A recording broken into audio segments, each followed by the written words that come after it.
Olá, eu sou o Hugo Zirte, gerente de relações com investidores da Tupy. E hoje estamos inaugurando o nosso canal, um novo canal de comunicação com o mercado, o Tupy 3 Comenta. A ideia é estar periodicamente falando com analistas, investidores e discutindo a nossa estratégia, os nossos resultados, as nossas iniciativas e a visão de futuro. Hoje vamos dividir a conversa em duas partes. Temos aqui conosco o nosso CEO, Rafael Lucchesi, o nosso vice-presidente de vendas, o Ricardo Fioramonte, e o Tony Bueno, nosso vice-presidente de compras e de logística.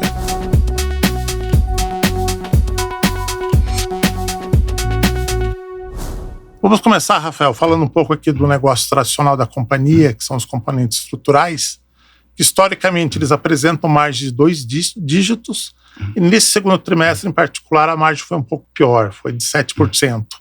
Quais são os fatores estruturais e conjunturais que, na sua visão, explicam esse resultado?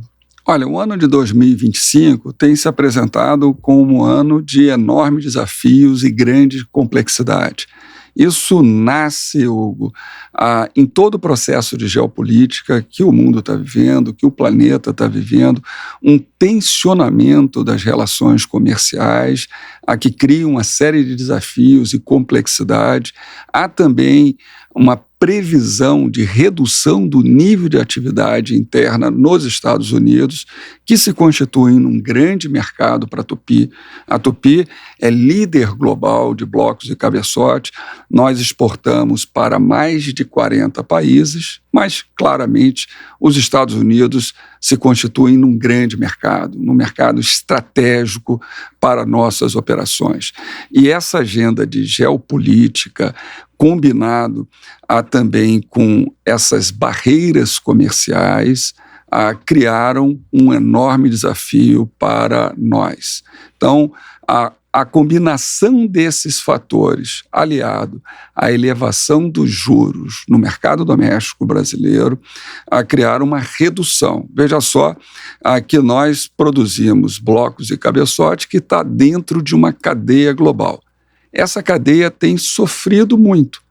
As principais empresas de OEM, as grandes montadoras de caminhões leves, médios, pesados, máquinas agrícolas e máquinas de construção, que são os principais mercados para onde nós direcionamos os nossos produtos, elas estão sofrendo muito nesse ano de 2025. Fora isso, nós temos uma agenda de aquisições importante na estratégia da empresa e estávamos em pleno processo de ajuste de capacidade com uma reorientação dos nossos ativos.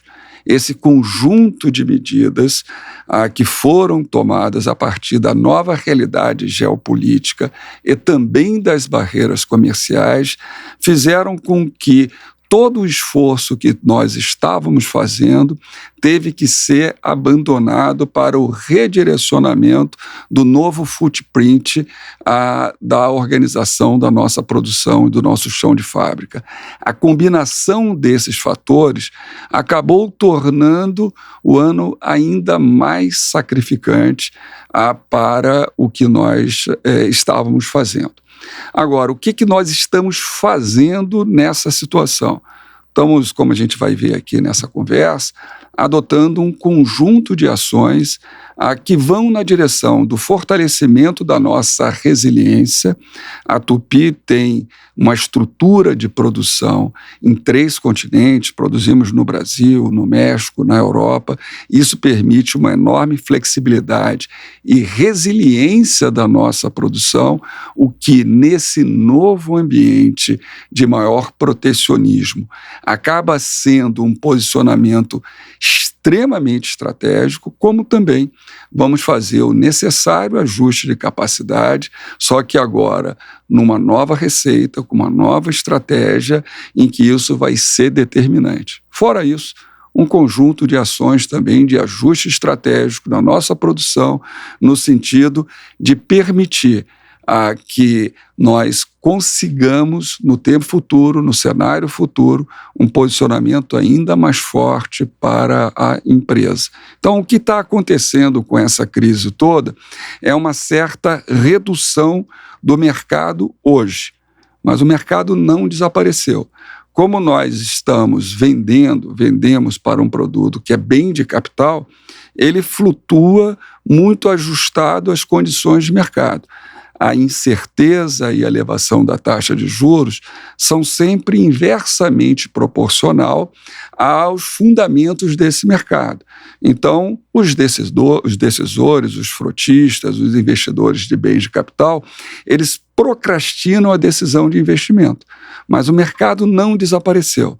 E o posicionamento, a liderança global desse mercado continua sendo nossa, da Tupi. Então, há um problema conjuntural, nós sofremos com ele, não é algo exclusivo da nossa empresa, é de toda a cadeia, todas as principais empresas do segmento têm sofrido também nesse momento, e nós estamos fazendo o ajuste adequado, como a gente vai ver nessa conversa, tomando as decisões corretas que vai se constituir como força competitiva amanhã, com a recuperação do mercado e com um drive de recuperação e desenvolvimento para as nossas margens, para que a gente consiga concretizar uma situação de lucratividade, de resultados até maiores do que historicamente nós tivemos. De fato, os nossos clientes que são companhias de capital aberto, muitos dos quais já reportaram resultado, também indicaram queda de receita e alguns mercados, principalmente nos Estados Unidos, mais fracos também. Os resultados do primeiro TRI confirmam isso de maneira clara. A retração média no primeiro TRI foi em torno de 12%. A Tupi, por ter mais resiliência, nós tivemos uma redução muito menor, em torno de 4%. Nesse segundo semestre, com o agravamento das questões de barreira comercial, é claro que isso torna ainda mais agudo os ajustes necessários. Agora, o mais importante como mensagem é que, é um mercado que não desapareceu. 2, que a Tupi tem liderança nesse mercado. E mais, nesse momento de sacrifício, nós estamos tomando as medidas adequadas de reestruturação produtiva que vão dar fôlego, oxigênio e capacidade de recuperação acelerada quando o mercado voltar. Então, nós estamos criando mais resiliência e capacidade de traduzir em valor os ajustes necessários que a realidade tem nos impostos. Não, perfeito. E nesse segundo trimestre, a nossa receita caiu 6%, enquanto os nossos clientes querem entre 3% e 19%. Realmente a gente tem sentido isso aí, não é algo característico da Tupi, mas do mercado de uma maneira geral. Luquezzi, ainda falando sobre os resultados, um outro ponto que eu gostaria de abordar com você é sobre a alavancagem, que a gente mede pela relação dívida líquida e EBITDA. Historicamente, esse indicador tem estado abaixo de 2 vezes, e nesse segundo trimestre ele atingiu 2,45. Qual que é a sua visão para os próximos trimestres, para o futuro desse indicador e como ele conversa com a nossa política de dividendos, remuneração acionista e também de investimentos? Olha, é verdade que aconteceu isso, estamos cuidando com muita atenção, fazendo uma gestão financeira muito sóbria e muito firme desse processo. Mas é importante, Hugo, a gente fazer algumas considerações. Primeiro, que é uma dívida bem gerida, ela é saudável para a empresa. E segundo, é nós entendermos as circunstâncias conjunturais que levaram esse consciente a ter um leve deslizamento para cima. Nós estamos num momento de redução de volume, combinado com o aumento das taxas de juros internas. Parte dessa dívida ela é global, ela é negociada fora, mas parte é negociada dentro. Então, a combinação desses dois fatores, fora alguns outros esforços da organização da produção e da construção de estoques, tiveram um componente, um desdobramento sobre esse indicador. Mas ele é absolutamente conjuntural e, o mais importante, é uma estruturação e uma gestão saudável desse endividamento. Ele não oferece para nós grandes preocupações, ainda que nós estamos levando muito a sério a nossa gestão financeira. Uhum. E passando agora a palavra para o Tony, o Tony, além de compra, de logística, tem uma experiência muito grande na área comercial, sentindo as necessidades do cliente. O Lucchesi, quando falou aqui do resultado do período, abordou muita questão de ociosidade das plantas, né? Como é que a gente tem trabalhado isso dentro dos nossos projetos de desmobilização? Muito bom. Bom, existem duas formas de a gente olhar isso, né? Sobre a estratégia de aquisição das companhias, né, que a gente fez ao longo dos últimos anos. O Ricardo vai falar um pouco mais sobre isso. Mas aqui eu quero explorar um pouco mais o para dentro de casa, né? O que a gente faz para tomar proveito desses benefícios. As aquisições, elas foram muito importantes para a gente, trouxeram muitas sinergias em compras, em logística, inclusive em vendas. E a etapa de adaptação das capacidades produtivas, ela também é uma fase desse processo, né? Nós começamos a execução desse plano já em 2024 pelo México, e obviamente esse tema se intensifica, né, após o cenário macroeconômico que o Lucchesi mencionou há pouco, né? Esse desenvolvimento, ou seja, atualizar as plantas, né, para que elas estejam aderentes à sua realidade de volume, ele não só é uma estratégia produtiva, mas também comercial, né? Sobre o ponto de vista produtivo, nossa intenção é fazer com que essas plantas obtenham os melhores produtos, né, para que as plantas consigam operar nos seus menores custos e sob sua maior eficiência. Então aqui a gente não fala sobre uma planta ou outra, a gente fala sobre essas mini plantas, né, uma inserida dentro da outra, e como a gente faz para ir adequando esses volumes da melhor forma possível. Obviamente, contando também com o apoio dos clientes. Esse movimento de transferência, ele não é possível sem o apoio dos nossos clientes, né? Os produtos que nós produzimos são basicamente feitos sob encomenda, então qualquer alteração que nós fazemos no processo, ela precisa passar pela participação do cliente, né? Sobre os projetos de transferência, de adequação, quando nós falamos sobre adequação do volume produtivo das plantas à realidade atual, nós estamos falando em reduzir a capacidade das plantas de maneira consolidada em torno de 25%. Tá? Essa redução, esse novo volume possível de capacidade das plantas, ele já contempla a venda dos projetos que nós fizemos recentemente, inclusive divulgamos no ano passado, e também o atendimento pleno aos volumes contratados dos nossos clientes atuais, né? Então é importante deixar claro que esse movimento ele já conta, como o Lucchesi falou, para um futuro promissor de vendas, né? E obviamente para atender a demanda dos nossos clientes, né? Essa adequação que a gente está fazendo em ordem de grandeza, e aqui partindo das premissas de estabilidade de volumes, né, como a gente tem projetado, e também cambial, essa projeção nos leva a ter um benefício estimado na ordem de 100 milhões para o ano de 2026 e 180 milhões a partir de 2027, como resultado perene dessa readequação das plantas. Ou seja, não são ganhos que vão ser observados somente uma vez, são ganhos perenes a partir de 2027, 180 milhões ao ano. Exato. São benefícios que vão nos propor ou propiciar, como o Lucchesi falou, uma melhor condição de atendimento ao mercado e obviamente, partindo de um ponto de melhor produtividade, melhor eficiência de custo e principalmente qualidade. E além desse projeto, Tony, enfim, de desmobilização de capacidade, que outras iniciativas você, o time tem conduzido do ponto de vista de ganhar eficiência, redução de custos, até buscando o nosso objetivo de ter um ROIC acima do nosso custo de capital? Ótimo. Acho que esse é o nosso mantra, né? ROIC acima do custo de capital, por planta, por cliente, por produto, né? E para que a gente não tenha dispersões ao longo dessa jornada. Nos últimos 90 dias, eu tenho passado bastante tempo fora de casa, né? Eu estive na China, né? Participei da maior feira de fundição da Ásia, vi muita coisa lá, né? Visitei fundições na Ásia, né? Para ver o que está acontecendo, né? Do outro lado do mundo. E esse espírito não está somente em mim, ele está na equipe, né? A equipe também está fazendo essa peregrinação em busca das melhores eficiências. E quando a gente fala isso, a gente não está falando sobre aquilo que é fácil ou legal de vender, né? A gente está falando sobre resolver problemas reais do dia a dia. Então aqui a gente fala, por exemplo, sobre sistemas automatizados de acabamento para contrapor um problema de contratação de mão de obra que a gente experienciou nos últimos trimestres. Aqui a gente fala sobre implantação ou replicação de modelo de MES, né, do sistema de controle da manufatura para todas as plantas, né, para que a gente tenha um sistema integrado de produção nessas plantas. Enfim, nós temos inúmeros temas, né, aumento de produtividade, aumento de eficiência por comparação de equipamentos. Mas aqui nós temos duas grandes formas de olhar, né, esse cenário de eficiência e produtividade. Uma é aquilo que a gente já foi um dia, né? Aprender com a gente, né? Aquilo que a gente já fez de melhor, isso está na nossa mão. e, obviamente, olhar daqui para fora, né? O que a gente pode fazer aprendendo com os outros que de alguma forma conseguem ter uma eficiência melhor do que a nossa. Então, nós estamos seguindo pelas duas vertentes, né? Esses são caminhos que andam de forma conjunta, né?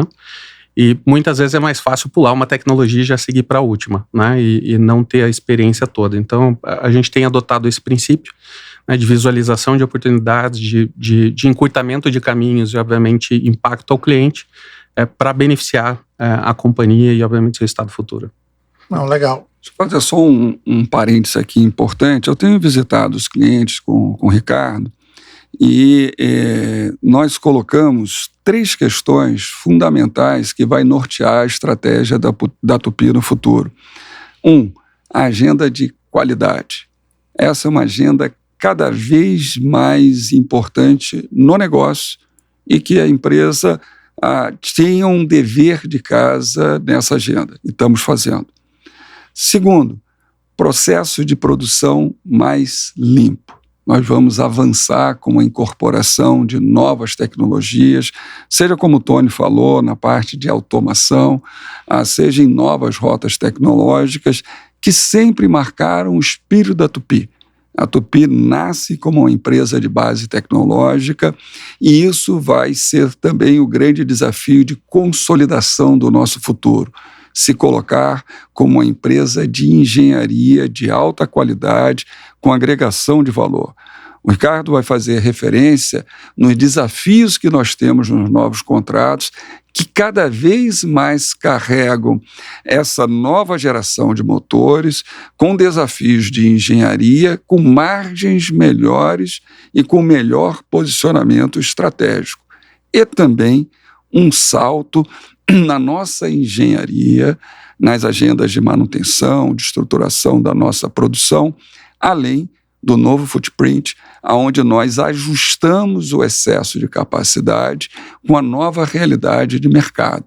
Então, esse pacote de iniciativas que a Tupy está implementando vai dar exatamente essa maior resiliência que nós já temos pelo posicionamento estratégico em 3 continentes e no número de 5 plantas distribuídas e em 10 linhas que nós vamos estar reduzindo parte delas para dar maior eficiência de capital e melhor planejamento da produção. E uma coisa que tem chamado muita atenção também, que os novos contratos que foram anunciados, que totalizam mais de 1,4 bilhão, boa parte deles, se não todos, traz algum nível de agregação de valor, usinagem, montagem, ou seja, mesmo que tenha um volume menor, nós falamos aqui de receita e tem uma contribuição bastante relevante desses novos contratos. Sem dúvida, Hugo, você já até adiantou um ponto que eu ia tocar na minha parte. Nós, desde 2023, como você comentou, nós fechamos novos contratos que, somados, né, conferem uma receita anualizada de 1,4 bilhão de reais. São contratos de longa duração, ou seja, são receitas adicionais perenes, né? São contratos que entram com um nível de agregação de valor muito maior do que o portfólio legado da companhia, né? E, portanto, numa condição de margens mais interessantes, né? Ou seja, é um enriquecimento bastante importante do mix de produto da companhia. E nós temos uma estrutura hoje com plantas localizadas em 3 continentes, na América do Sul, América do Norte e na Europa. Né? E como é que essa estrutura, essa flexibilidade, Ricardo, nos ajuda a navegar por esse ambiente agora? Ou seja, como protege margem, ganha novos contratos num ambiente marcado pelo protecionismo? Tem toda essa questão das tarifas que nos atinge aqui no Brasil, cerca de 14% da nossa receita são exportações do Brasil para os Estados Unidos, né? E como acaba virando até uma vantagem competitiva quando nós olhamos as nossas plantas como um todo. Perfeito, Hugo. De fato, ao longo dos anos, nós construímos um arranjo único na indústria, né? E que vai ficar cada vez mais evidente diante do cenário que nós temos diante de nós, né? Nós somos a única fabricante de blocos e cabeçotes no mundo com tamanha diversificação geográfica, né? Essa diversificação geográfica já vinha nos favorecendo em termos de maior flexibilidade de produção, né, na maior condição que a gente tem de alocar o produto onde melhor nos convém, que também em si é um instrumento de mitigação de risco, né, mas também nos permite oferecer produtos que ajudam os nossos clientes a atender os seus requisitos de conteúdo regional, né.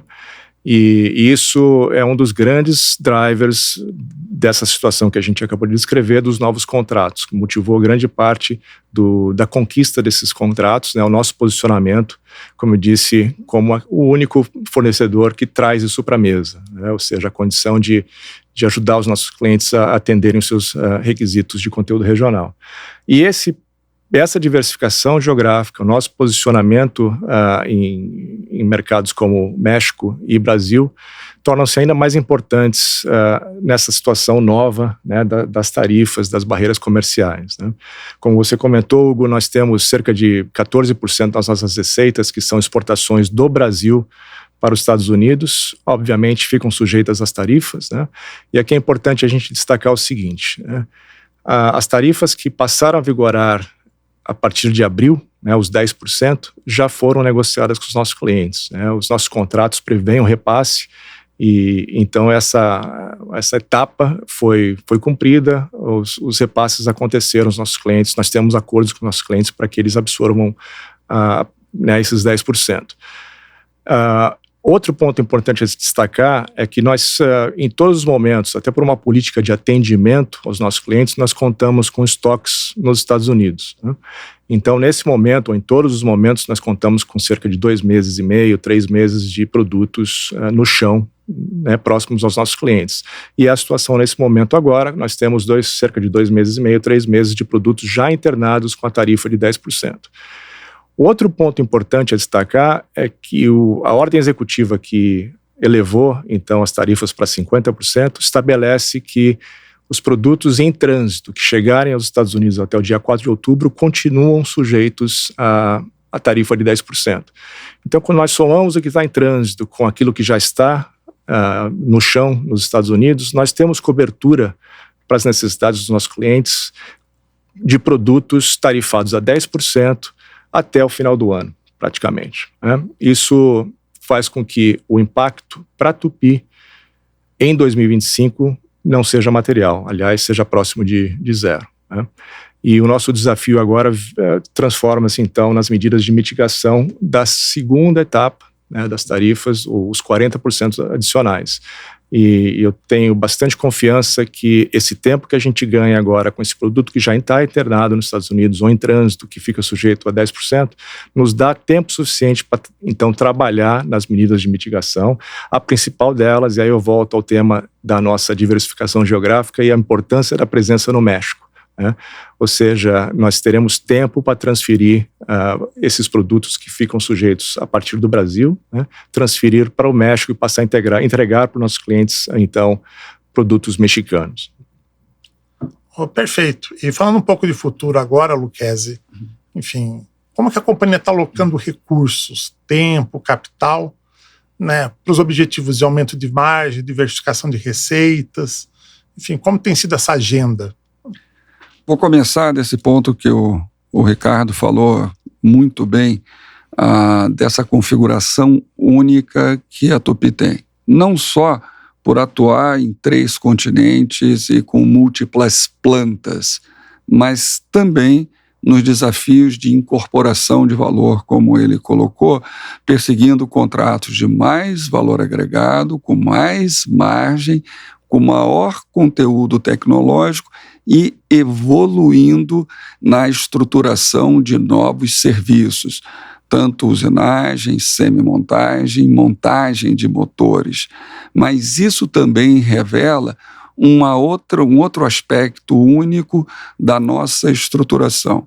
Com a aquisição da MWM em 2022, essa empresa ela tem a competência de sair da sucata, da nossa matéria-prima, passando pela fundição de blocos e cabeçotes, fazendo o serviço de usinagem, semi-montagem, montagem e também tendo toda a capacitação tecnológica para conceber e desenvolver motores. Isso é um conjunto de competências que não é trivial e que possibilita a empresa a explorar múltiplos negócios, a conceber novas e múltiplas estratégias. E é isso que nós estamos fazendo na estratégia de negócio da empresa, criando horizontes com margens cada vez maiores e cada vez mais intensivas, não apenas na integração de componentes estruturais com engenharia e manufatura, como estamos fazendo, mas também na parte de distribuição de peças de aftermarket, que vai propiciar a nossa empresa, um posicionamento muito positivo em mercados que são, inclusive, anticíclicos para a empresa, balanceando melhor o ciclo de negócio na construção estratégica do futuro, bem como o Brasil se coloca hoje como potência verde. Nós temos a melhor configuração de posicionamento para o negócio da economia verde, para a descarbonização. E nisso nós estamos muito bem assentados sobre novos negócios que vão na área de descarbonização, de energia, criando todo um portfólio de novos negócios, como são as bioplantas, com a produção de fertilizantes organominerais. Então, isso dá um enorme drive, fora os geradores, fora os negócios de transformação veicular, para as quais a Tupy MWM tem um grande parque tecnológico, mas também uma enorme capacidade de desenvolvimento tecnológico. Nós temos diversas patentes em ligas, em novos materiais, que permite toda a evolução do desenvolvimento de motores. Motores mais leves, com paredes mais finas, que perseguem engenharia de maior complexidade e eficiência energética.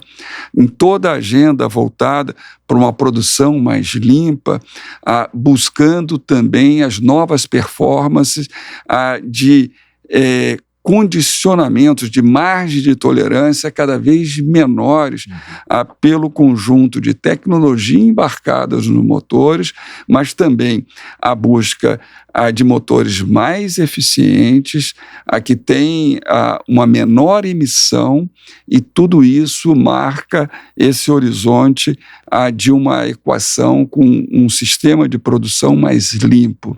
Além disso, o conjunto de tecnologias para a capacidade da transformação veicular e também de motores sustentáveis. Então, a Tupy está muito bem posicionada num horizonte de desenvolvimento tecnológico, de explorar novos negócios que, inclusive, se alinham à estratégia brasileira.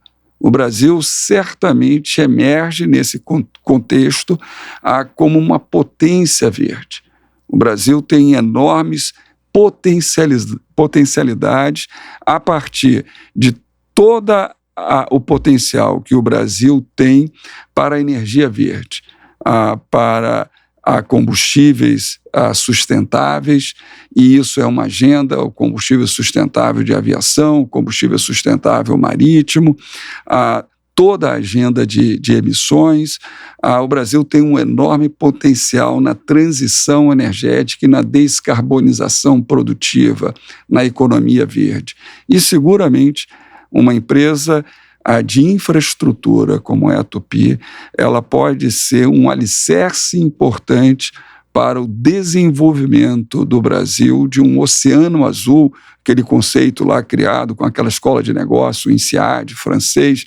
Nós podemos criar toda uma agenda em que o Brasil tem um enorme potencial de crescimento sustentável, criando um círculo virtuoso de desenvolvimento para o Brasil, e a Tupy MWM sendo um grande agente, uma grande empresa na estruturação de uma cadeia de economia verde e economia circular. Veja só, o Brasil é uma potência do agronegócio. temos, a partir de São Paulo, mas todo o agro brasileiro, uma enorme competência em bioenergia, em etanol, em biocombustíveis. Temos toda uma cadeia de agronegócios com um enorme contingente de geração de biomassa, que é emissor e, ao mesmo tempo, poluente. E isso é matéria-prima para todo um drive de negócios de bioplanta, gerando biometano, que certamente é um elemento chave na oferta de novos combustíveis sustentáveis para o futuro do Brasil, que vai gerar emprego, renda, desenvolvimento, investimento, criando todo um ciclo de desenvolvimento sustentável para o Brasil. E quando nós olhamos para esse horizonte de futuro multicombustível, aonde não tem apenas o filme em preto e branco, apenas da transição energética, ela é um vetor, mas não é o único. Então, esse filme cromático mais bonito, que eu acho que o Brasil pode liderar, nós temos esse horizonte voltado para um conjunto de iniciativas com maior sustentabilidade, aonde o Brasil se coloca como uma potência verde e num país continental com uma série de demandas de infraestrutura, certamente a Tupi e a MWM pode ocupar um papel extremamente importante como uma empresa brasileira, fora os outros arranjos que nós podemos fazer com parceiros estratégicos do Brasil no desenvolvimento regional, seja na área de motores híbridos, seja em pensar em novos veículos autônomos para a agricultura, drones e outras agendas que nós estamos co-construindo no nosso diálogo, na agenda de política pública e com parceiros empresariais, pensando esse horizonte de novos negócios a partir da disrupção de novas tecnologias, como é toda a parte de condução autônoma, novos combustíveis e também toda a agenda de economia sustentável e economia verde. Esse é o tema da segunda parte da nossa conversa, né, com os nossos líderes das unidades de energia e descarbonização, Cristian Malevich, distribuição Thomas Puschel. Obrigado, Lucchesi, Tony e Ricardo, pela contribuição de vocês e até o próximo trimestre. Obrigado. Prazer estar aqui. Obrigado. Um abraço.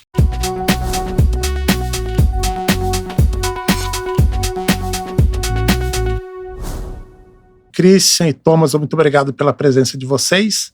A Tupi tem um modelo de negócio baseado em unidades de negócios, tá? Os líderes responsáveis pelos P&Ls dessas unidades. E vocês aqui lideram as unidades de energia de descarbonização e distribuição, né, que tem ajudado a companhia a diversificar as receitas em segmentos com alto potencial de crescimento e de rentabilidade. Né, juntas as unidades de vocês, né, que vieram com as aquisições da MWM, já representam 15% da nossa receita. E se nós olharmos somente o mercado interno, já é um número de 30%, ou seja, bastante expressiva a contribuição de vocês com o resultado. Muito bom tê-los aqui conosco. Tá, e para começar, Thomas, falando um pouco de reposição, o foco hoje em motores a diesel para veículos pesados. Tá? Se a gente olhar que o primeiro semestre, tá, a gente teve um crescimento muito forte da receita, cerca de 17%. É um segmento anticíclico, ou seja, ele tem uma baixa correlação com o negócio principal da companhia. Na verdade, ele até responde muito bem a momentos de baixa do mercado e tem margens muito interessantes, acima de 25%. Tá. Quais são os fatores determinantes para esse resultado que está sendo entregue nesse ano? Hugo, essa explicação ela é pautada numa estratégia de fundamentos sólidos que a gente vem construindo dentro da companhia. A começar pela marca MWM. A marca MWM completa esse ano 72 anos de Brasil, uma marca com uma reputação sinônimo de qualidade, robustez, confiabilidade, com mais de 4,6 milhões de motores produzidos e uma referência no aftermarket. Então isso realmente é uma construção que vem ao longo dos últimos anos, né, das últimas décadas, e também para suportar como um dos pilares desse crescimento é a base da nossa rede de distribuição. Hoje a nossa rede de distribuição, nós temos mais de 1.300 pontos em âmbito global, uma rede reconhecida. Essa capilaridade nos coloca num posicionamento de proximidade com o cliente e agilidade de entrega. Então, acho que isso também é um diferencial que suporta esse crescimento. Também atrelado a esse crescimento, nós temos o lançamento de novos itens. Somente nesse primeiro semestre nós adicionamos ao nosso portfólio algo em torno de 400 novos itens, que vem de uma construção já de alguns anos, e na totalidade são mais de 4.500 itens que a gente adicionou desde 2017, e a soma de todos esses itens hoje consolidados dentro desse período do primeiro semestre, estão representando 19% do nosso faturamento. Então, a estratégia de incremento de portfólio, através do canal de distribuição, que a nossa rede com essa capilaridade, está nos levando realmente à confirmação dessa estratégia de que, lançando novos produtos, tendo um ponto de distribuição próximo ao cliente, com atendimento diferenciado, nós conseguimos, através da marca, um reconhecimento pela aquisição desses componentes por parte dos clientes finais. Então, essa estratégia, atrelada também à nomeação de novos pontos de venda, tanto no mercado local como na exportação, também fazem parte desse crescimento.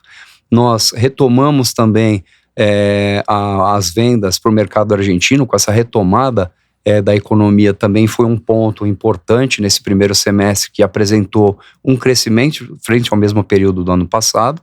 Além disso, as nomeações, tanto de distribuidores no México, em Angola, Uruguai, Paraguai, que também nos ajudaram a aumentar ainda mais essa nossa capilaridade e, consequentemente, essa distribuição e essas vendas, pensando também no mercado de exportação.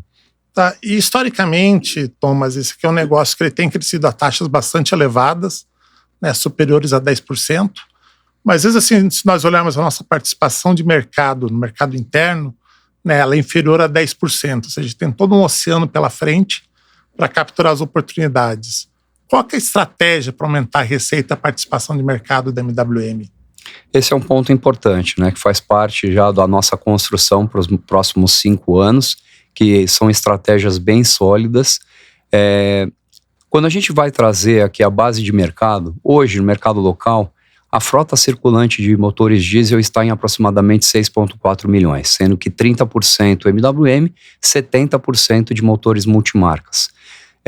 A frota hoje, se você pega uma frota de caminhões, 30% da frota de caminhões hoje, ela está com uma idade média acima de 16 anos.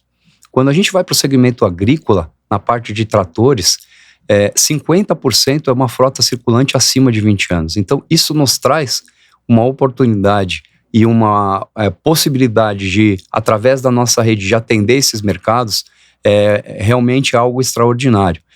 Considerando que a gente tem uma linha de produtos genuínos que vem crescendo ano a ano, nós também, desde 2017, lançamos uma linha que é de um produto opcional para os produtos MWM. Essa linha, ela traz uma maior competitividade justamente para combater o mercado paralelo. Então, nós estamos conseguindo aumentar nossa participação dentro dos produtos MWM, né, ao invés de a gente ter uma concorrência entrando forte nos produtos como o mercado paralelo. Somado a isso, quando a gente olha os 70% com motores multimarcas, nós temos a estratégia de lançamento de novos produtos com a linha Master Parts, que é um produto que atende a todas as motorizações que a gente tem, tanto no mercado brasileiro e também com oportunidades do mercado de exportação. Então, primeiro ponto, o primeiro pilar é continuidade dos lançamentos de novos produtos para aumento de portfólio. Segundo ponto é continuidade de aumento da nossa capilaridade e expansão para mercados que até então nós não vínhamos participando. Esse é um ponto interessante que quando nós fazíamos parte, quando a MWM fazia parte do grupo International, nós não tínhamos abertura para mercados como México, Estados Unidos, Canadá. Com a aquisição da Tupy perante a MWM, essa restrição ela cai e a gente acaba tendo essa oportunidade de expansão para mercados que têm uma frota circulante realmente muito expressiva. Então também é uma estratégia de penetração em mercados que até então nós não participávamos, o objetivo de a gente poder crescer nesses mercados dentro dos próximos anos, né? Nós estamos também investindo no aumento da capacidade no nosso centro de distribuição, mas o aumento da capacidade ele não está somente pautado a absorver mais itens, não, é trabalhar com eficiência operacional. Então isso faz parte de toda uma estratégia da Tupy de olhar para todas as plantas e saber como é que a gente trabalha com maior eficiência operacional.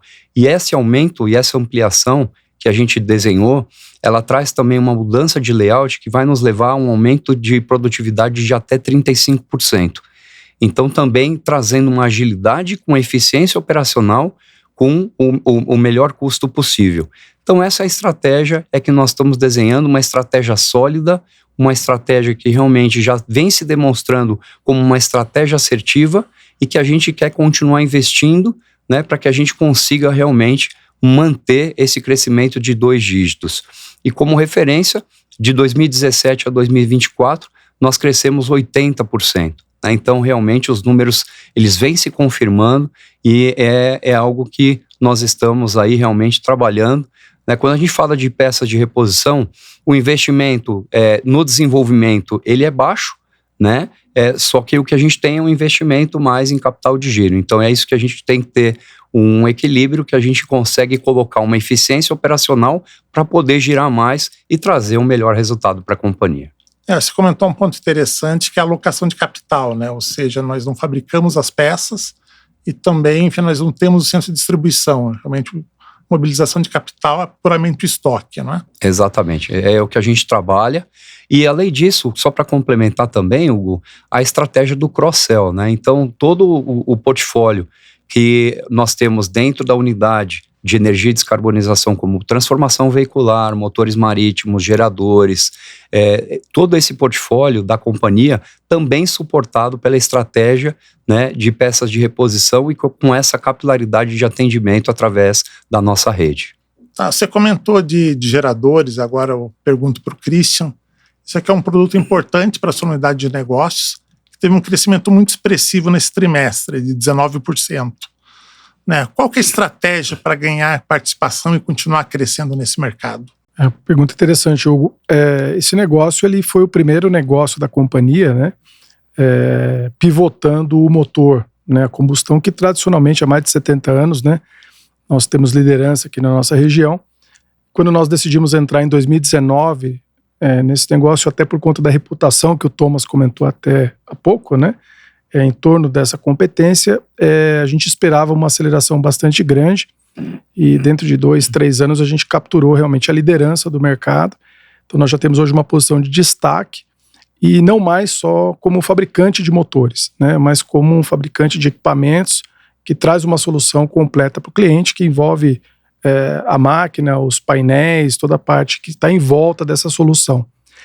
E no Brasil, hoje, nós temos uma grande competência, muito ligado à linha de motores próprios, né, que nós temos a grande parte do nosso faturamento, alavanca essa nossa competência em motores, e começamos realmente a trabalhar mais forte na exportação. Então, o Thomas comentou um pouco sobre a abertura do mercado argentino, é o nosso maior mercado de exportação, né, mais de 19 países hoje nós exportamos.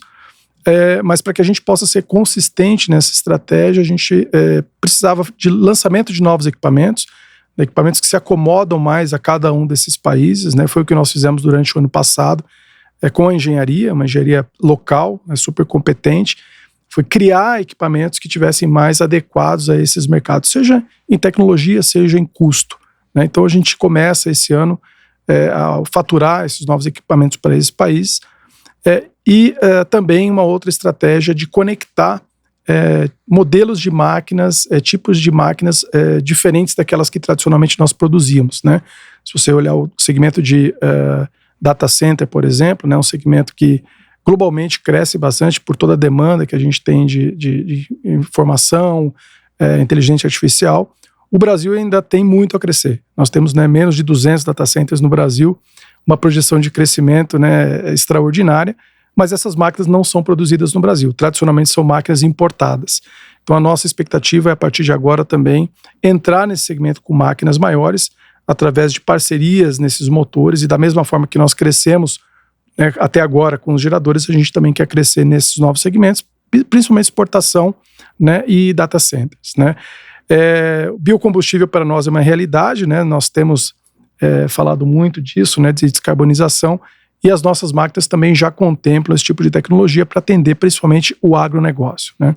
Esse é o ponto que eu queria abordar com você, porque nós somos muito vocais no conceito da descarbonização viável, né? Ou seja, ela tem que parar de pé economicamente, socialmente também, né? E o Brasil está indo muito nessa agenda, né? Governos federais, estaduais, né, municipais. A BWM tem um posicionamento muito forte em biocombustíveis. Queria que você contasse um pouco para a gente das oportunidades nesse segmento. Perfeito. Nós, alguns anos atrás, né, mais ou menos 5 anos atrás, nós entregamos o nosso primeiro caminhão, né, a biometano, para uma grande usina no interior de São Paulo. Logo na sequência vieram os caminhões de transporte, compactadores de lixo, né? Então a nossa experiência tem sido muito boa nesse segmento. É um segmento relativamente novo no Brasil, de transporte a algum combustível que não seja o diesel, né? A gente fala muito de biodiesel, inclusive a partir de 1º de agosto, não é? O Brasil ele amplia a participação do biodiesel no diesel, né, para 15% e de etanol na gasolina, e a gente acredita muito que isso vai continuar acontecendo, né. Recentemente, agora em janeiro de 2025, o município de São Paulo implementa como uma opção de renovação de frota o biometano, né. Até então nós tínhamos, desde 2018, a permissão somente de ônibus elétrico, mas a partir desse ano a gente começa a entrar nessa agenda, e como protagonistas, né? São poucas as empresas hoje que dispõem de uma solução que possa atender, por exemplo, né, o município de São Paulo. Então, juntamente com algumas OEMs, né, algumas fabricantes de chassi de ônibus, nós temos trabalhado aí forte para entrar o ano que vem, né, entregando eventualmente solução para esse segmento, né. E outros segmentos também têm demonstrado bastante interesse. Eu já comentei, né, o transporte de lixo, né, a coleta de lixo, são ecossistemas que têm o biocombustível integrado, né. Já falamos algumas vezes ao mercado sobre o nosso trator etanol, né, que é um sucesso, justamente porque esse ecossistema do etanol ele tem o combustível, né, principalmente para os autoprodutores, né, como um benefício não só de descarbonização, mas como você bem falou, de redução de custo operacional, né. Então essa tem sido a nossa jornada. E a gente acredita que tende somente a crescer, né? À medida que você tem tecnologia, nós somos uma empresa basicamente de tecnologia aqui no Brasil, e você tem o combustível disponível, então esses dois pilares eles vão se relacionando, né? E à medida que você vai ter mais biocombustível, você vai ter mais tecnologia, e a gente quer ser sempre protagonista, né, dessa jornada. E falando do agronegócio, qual que é o status dos projetos das bioplantas? A gente está muito feliz, Hugo, né? Nos últimos meses a gente concluiu aquela etapa de desenho de licenciamento, né? É uma solução integrada, nova, né, para todos no país, vamos dizer assim, não é só uma novidade para a Tupy, mas um ecossistema que traz ali fertilizante, organomineral, com uma redução de aplicação de mineral importado e produção de combustível biometano, integrado na mesma fábrica, é algo que Corpo de Bombeiro, Ministério da Agricultura, né, todos se surpreenderam. Então, os últimos meses foi justamente um momento da gente conectar todas essas entidades, viabilizar o processo de licenciamento, para que daqui para frente a gente comece a escalar, né, de uma forma, né, mais tranquila, com todos esses órgãos regulatórios, basicamente, conhecendo o projeto e, mais do que isso, né, entendendo como que essas licenças possam ser implementadas. Então, a partir do momento que a gente teve a nossa operação lá do Paraná, né, em Ouro Verde do Oeste, próximo a Toledo, homologada, isso tem alguma coisa próximo de 60 dias, a gente entrou na fase de validação, né, econômica dessa fábrica, que é um pilar importante, é fundamental que a gente tenha os econômicos validados, né, e então para que a gente possa capturar todo o portfólio hoje de projetos que estão aí no pipeline. Nós estamos basicamente posso dizer para você, Hugo, hoje todas as grandes integradoras e as grandes cooperativas do país, né, que têm produção de proteína, estão hoje dentro do nosso pipeline. Todas elas têm interesse de reduzir, né, de transformar esse passivo ambiental em produtos, né, que possam ser reaproveitados dentro desse mesmo sistema de produção de proteína, seja para produção de alimento, né, através dos fertilizantes, seja para a operação dos seus caminhões, né? Eles têm muitos caminhões, através do uso do biometano próprio, né? Então, agora aí é fechar essa parte de validação do modelo, né, e escalar, né? Demanda, então, não parece ser um problema. Não, absolutamente. Não, perfeito. Christian, Thomas, obrigado pela participação de vocês, parabéns pelo resultado e obrigado também a todos que acompanharam essa discussão aqui com os nossos executivos. Em caso de dúvidas, o time DRI está à disposição e obrigado e até o próximo trimestre.